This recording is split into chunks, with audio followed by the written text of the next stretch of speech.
Sir, मैं तो मांग करूंगी कि इस बजट का नाम बदलना चाहिए, क्योंकि ये देश का बजट नहीं, ये सरकार बचाओ बजट है।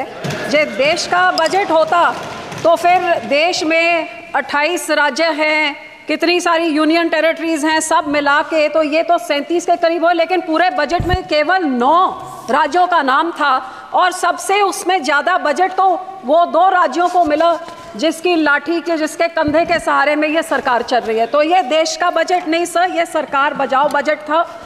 और सबसे बड़ी दुख की बात तो ये है कि बजट में नेचुरल कैलेमिटीज़ और धर्म के नाम पे भी पक्षपात किया गया है। ये तो मैं पहली बार ही देख रही हूँ। बहुत अच्छी बात कि आपने धार्मिक स्थानों को, बोध गया को, राजगीर को, जहाँ जहाँ आपने दिया, बहुत अच्छी बात है। लेकिन जिस श्री दरबार साहब पे, अमृतसर साहब पे रोज 2 लाख लोग नतमस्तक होते हैं, उनको मुफ्त खाना मिलता है, सबसे बड़ा दुनिया भर, देश भर के लोग वहां पे जाते हैं और जहां पे सारा दिन सरबत के भले की अरदास होती है, उसका तो आपने नाम तक नहीं लिया।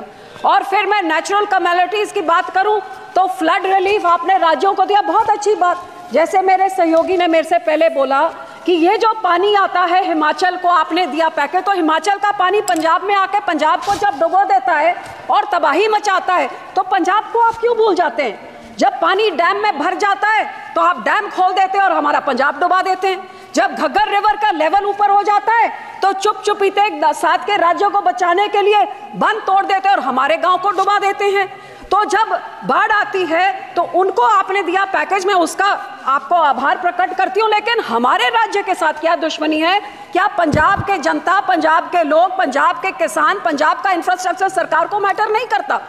और हैरानी की बात सर, जब बाढ़ आती है तो पंजाब सफर करे, जब पानी की कमी हो जाती है तो फिर कांग्रेस हो, आम आदमी हो, भाजपा हो, सारे इकट्ठे होकर षड्यंत्र खेले कि एसवाईएल की नहर बनाइए ताकि पंजाब का पानी दूसरे राज्य को जाइए। तो जब पानी कम होता है तब तो हमारा पानी चुराना चाहते हैं, जब पानी उनमें ज्यादा हो जाता है तो पंजाब को फ्लड कर देते हैं। और सर, आपको मैं ये भी बताना चाहती हूँ, तकरीबन 70 साल पहले इस सरकार ने, कांग्रेस सरकार ने रिपेरियन प्रिंसिपल्स के खिलाफ हमारा पानी राजस्थान को दे दिया और कहते थे 1 साल में उस पानी का कॉस्ट क्या होगा आपको डिसाइड करके मिले। 70 साल से आज तक डिसीजन नहीं हुए।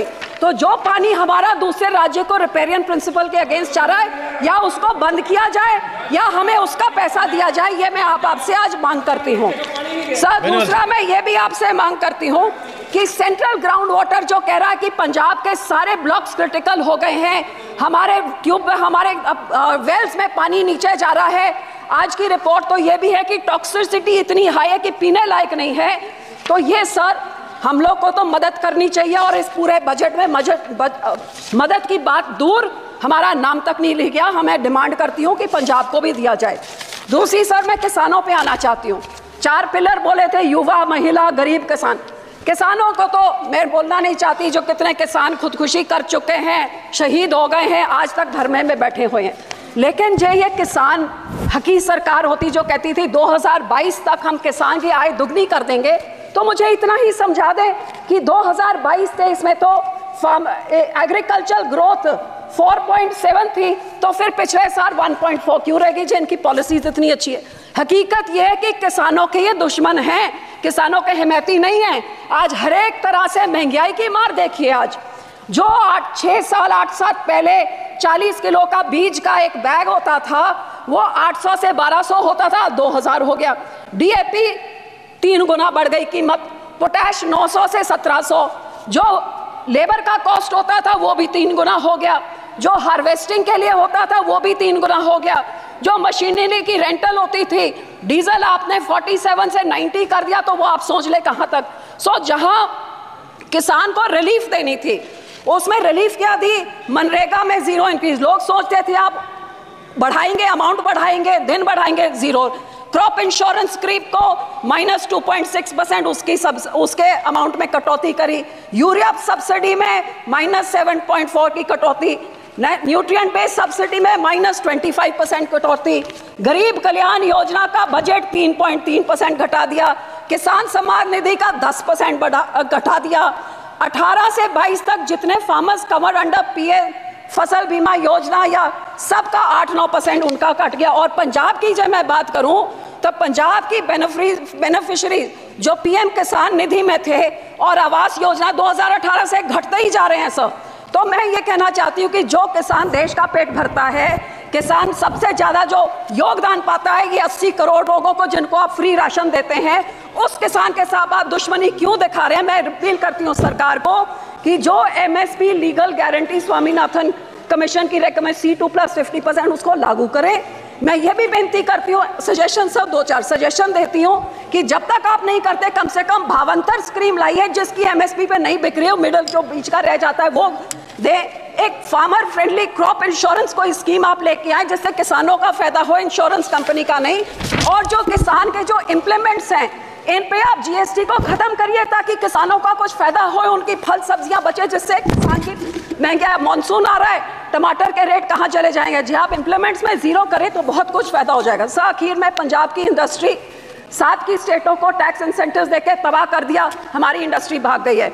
मैं सिर्फ इतनी बेनती करती हूँ कि FN साहब लुधियाने गए थे, वो मंत्री बनी बैठे हैं अब, वहाँ पे लुधियाने गए थे जहाँ पे उन्होंने MSME इंडस्ट्री को बोला था कि जो अमेंडमेंट 43B जिसमें मैंडेट किया जाता है कि 44 डेज में आप पेमेंट करिए, नहीं तो आपके जो टैक्स इंसेंटिव फोरफिट हो जाते हैं, वो इस बजट में उन्होंने नहीं किया। वो बहुत देख रही थी कि इंडस्ट्री करे। सर 2 मिनट, जो हमारी साइकिल इंडस्ट्री है, जो हमारी स्पोर्ट्स इक्विपमेंट इंडस्ट्री है, मैं आपको बेनती करती हूँ इंसेंटिव इंटरनेशनल बॉर्डर पाकिस्तान के साथ 2019 से हमारा वाघा बॉर्डर बंद कर दिया है, बहुत नुकसान हुआ है।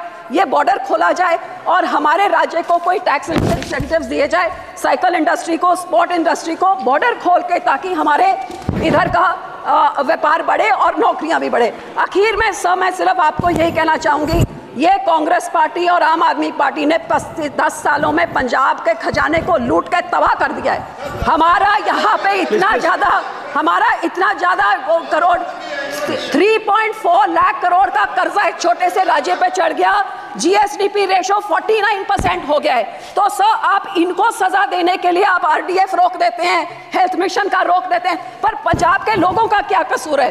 मैं आपको बेनती करती हूँ, जो हमारा पैसा है वो आप पैसा आप दीजिए।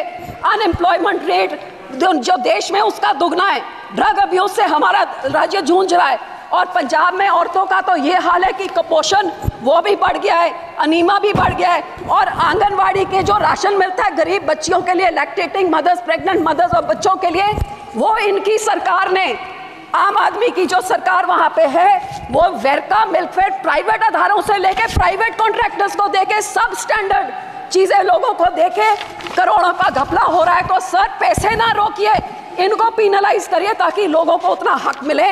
और सर आखिर में मैं यही कहूंगी कि सबसे highest population 32% SC population Punjab में है सर। सबसे बड़ा ग्रैनरी को योगदान पंजाब देता है। फ्रीडम स्ट्रगल में सबसे बड़ा योगदान हमने दिया। इस राज्य के मांगों को पूरी करके हमारे किसानों को हमारे चंडीगढ़ की राजधानी हमें दीजिए, हमारा पानी दूसरे राज्यों को जो आ रहा है उसको रोक के उसकी रॉयल्टी हमें दीजिए, नहीं तो वो सारे फैसले रिवोक करके हमारा पानी पंजाब पे रखिए। धन्यवाद जी, धन्यवाद करती हूँ, शुक्रिया।